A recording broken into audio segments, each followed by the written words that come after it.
Beautiful. Hi, this is Lynette Lewis, and this is going to be the last podcast in my series called Single in the City. I've had such great feedback from so many people, and I appreciate that so much. I will definitely be doing another series, which I'll tell you about in just a minute. But in the last one, I really wanted to talk about what I call single on all cylinders. So often, and I talked in the last episode about frustrations that can come with our seasons of singleness, really seasons of waiting that all of us experience.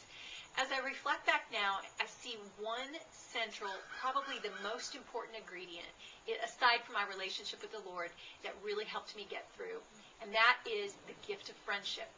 I had so many relationships through those years, people that I still love and treasure today. Lots of friends in Tulsa and New York City and all over the country, really, because I traveled a lot for my job. And I remember thinking about, at those times, often wishing I had a husband to travel with and to be with my friends with. And yet, looking back, I realized that those rich, meaningful friendships are still one of the greatest gifts of my life. They helped me through my years of singleness really feel like I was single on all cylinders, that I wasn't missing out, that I had such richness, such reward in those relationships. Both men and women, oftentimes I'll get the question, how do I cultivate relationships with the opposite sex if I'm not always dating people? And for me, friendships with guys was so important. I had a group of guys that were in a Bible study. We were guys and girls in a Bible study right after college, and these became some of my greatest guys. I remember telling them all, I need to have bridesmen and not just bridesmaids when I get married, because you guys have been my gift in my life. Each one of them started getting married. Some of them were married already when I met them, but they were like my brothers. I never had real brothers, so they became my brothers.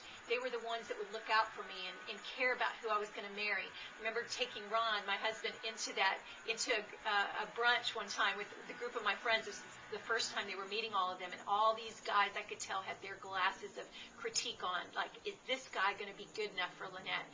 What a gift that was, to feel like I had these men that I so admired, who had all the qualities that I really was holding out for in a husband. They had those qualities, and they kept me encouraged that those kind of guys exist. Those men of God, those people with vision are really out there. And having relationships with them, and then ultimately their wives as they got married, was truly a rich and satisfying gift. When all these great friends came to our wedding in New York City, what a time of rejoicing it was. There goes that airplane again. You know I live near the airport. Watching this podcast.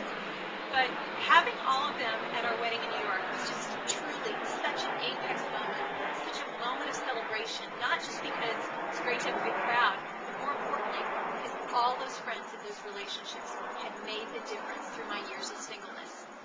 I encourage you to just cultivate your friendships. Focus on those friends. I mentioned in one of the podcasts about doing brunches and having people over. I entertained so much. It was really a fulfilling and rewarding thing.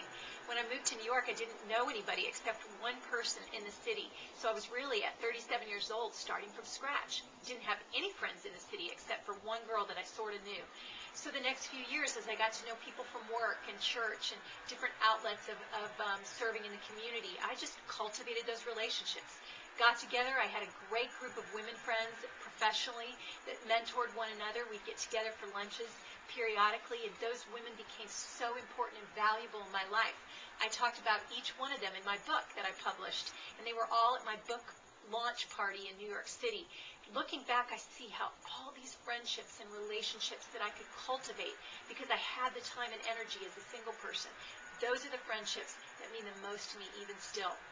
Now that I'm married, it's hard to have time for those same amount of friendships. We have a busy life and our work and our children, but those friends made all the difference.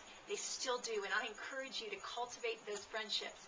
Every season of our life means that we need different types of friends. Sometimes friendships are seasonal. I keep all my friends, but I need some of them more at certain times than I need others. And I'm all about girlfriends and guy friends and just having people to pour into and people that I admire and look up to that pour back into me. So I want to encourage you to cultivate that gift of friendship. The friendship factor is really a key to being successfully single, no matter where we live and no matter what stage in life we're in.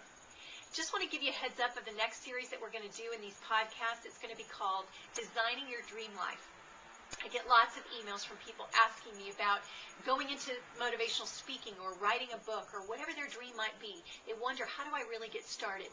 And I want to start diving into some of the keys, the design components that I believe are essential for designing our dream life, so that you can really feel like I am living all my dreams, not just one or two that I've been fortunate enough to have happen to me, but I want to go after every last one of them. I look forward to sharing with you some thoughts on that in the weeks to come. Until then, I'm cheering you on.